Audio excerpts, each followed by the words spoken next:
मेरे पास आने से सॉल्यूशन नहीं आएगा। नहीं, मेरा आपको मतलब अपने शरीर, आपके बताए हुए रास्ते पे हाँ, चलने से। शरीर तो आप काम करेंगे शरीर पे तो सॉल्यूशन आता है। ये बहुत, देखिए, यस, अभी स्वेलिंग ना, फिंगर्स में हाँ, स्वेलिंग है और ऐसे ग्रिप से थोड़ा-सा, और ये एल्बो में भी दर्द है, तो इसीलिए। अ, देखिए, कभी-कभी ना ये मौसम की वजह से भी होता है।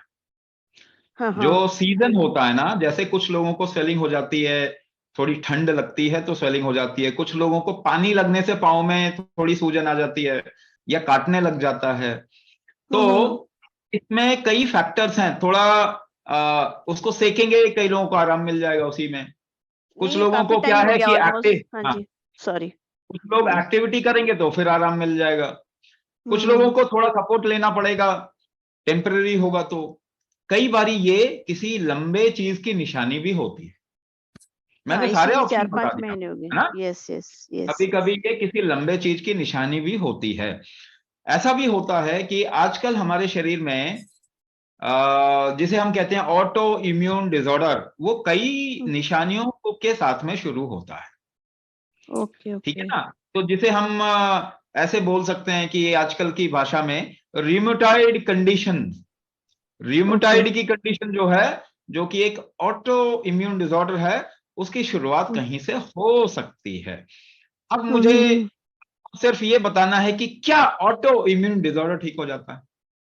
हुँ, तो मैं हुँ। आपको सिंपल टर्म्स में इसको पहले समझा रहा हूं, और उसके बाद आप ही को पता चल जाएगा कि ये आराम से ठीक हो सकता है। यस, ठीक है। तो अगर एक गाड़ी बहुत धुआं दे रही है और वहां से गुजरते हैं, तो आप सांस कम लेंगे या ज्यादा लेंगे? कम लेंगे। कम लेंगे आप सांस। क्यों? क्योंकि वहां पे जो एनवायरनमेंट है वो कंड्यूसिव नहीं, अच्छा नहीं है। तो आपका बॉडी यस, सांस को कम कर देगा। अब मुझे एक बात बताइए कि क्या एनवायरनमेंट पोल्यूट हो चुका है? आपको पता हो चाहे नहीं हो, क्या आपने पढ़ा है? क्या हमने वातावरण को प्रदूषित कर दिया? तो वातावरण को तो हमने परमानेंटली प्रदूषित कर दिया कि नहीं कर यस, दिया? दिन या यस, रात का कोई मतलब नहीं है। तो यस, या, यस, अब मुझे आप बताइए, क्या आप पूरी तरीके से सांस ले पा रहे हैं?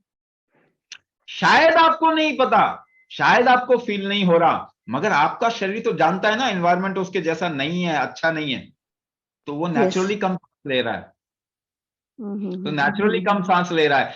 आपके शरीर में इनहेलेशन की वजह से ना, आपके शरीर में रीजनरेशन फैक्टर एक्टिवेट होता है।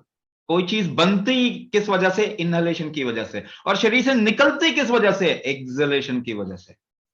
और यस, आप दोनों तरफ में देखें, आपका एक्सहेलेशन पे कंट्रोल खत्म हो चुका है। That is why we make you do experiment with your breath.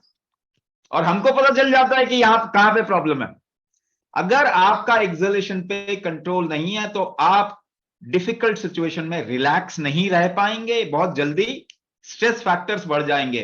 यानी स्ट्रेस बढ़ गया, रिस्क बढ़ गया, तो इम्यूनिटी एक्टिवेट हो जाएगी आपकी बॉडी में। यानी एड्रिनल ओवर एक्टिविटी भी कहते हैं, एड्रिनल ओवर एक्टिविटी शुरू हो जाएगी। मगर खतरा तो परमानेंट है।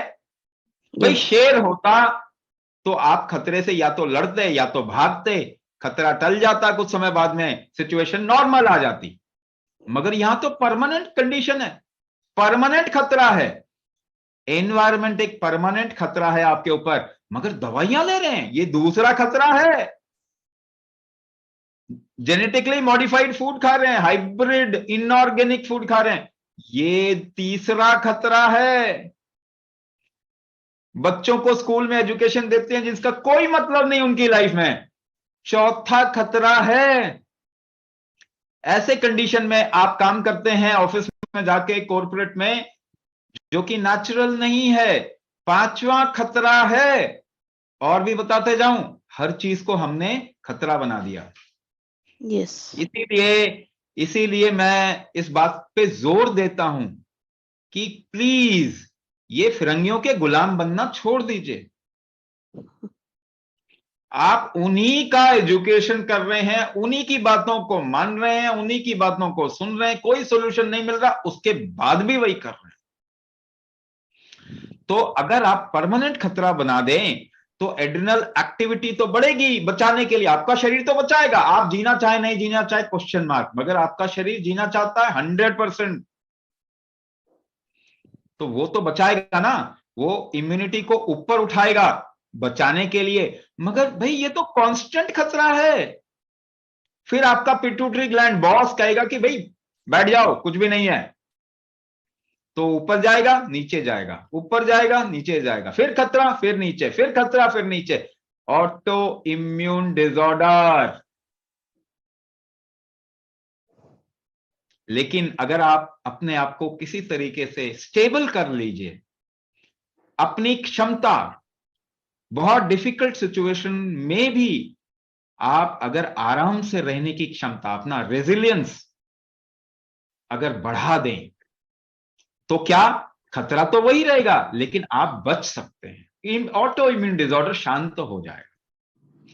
एक और एक्सपेरिमेंट करने के लिए बोलूंगा, जब भी टाइम मिले तो आप खड़े होके अपने हस्बैंड को, अपनी वाइफ को बोलें कि आपको धक्का दें, और आप बैलेंस बनाने की कोशिश कीजिए।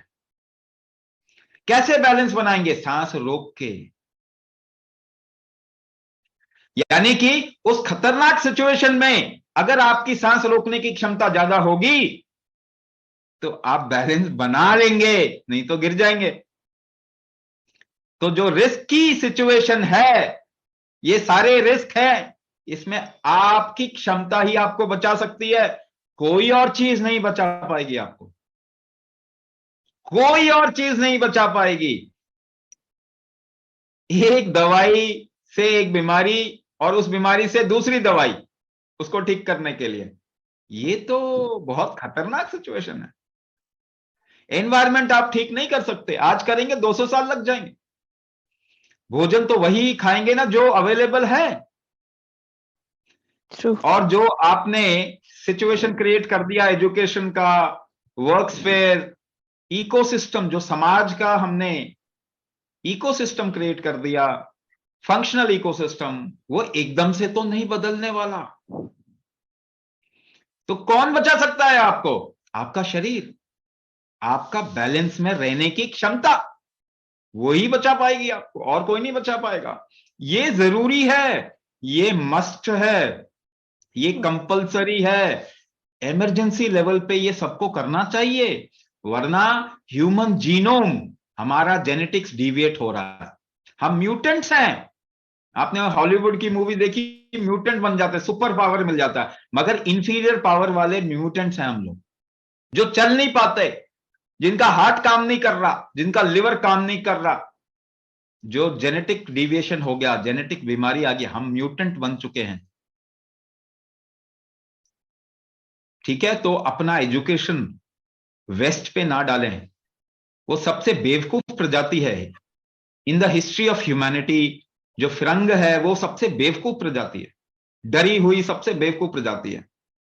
आपको वापस लेना, आप भारतीय हैं, आप इंडियन हैं, आप भारतीय हैं, आप समझदार लोग हैं, आपको आंखें खोलनी ही पड़ेंगी, आपको सबकी जिम्मेदारी लेनी पड़ेगी, अपनी ही नहीं, सबकी जिम्मेदारी लेनी पड़ेगी। और हमें दुनिया में लोगों की मदद करनी, सबको चाहिए मदद, हमें करनी है।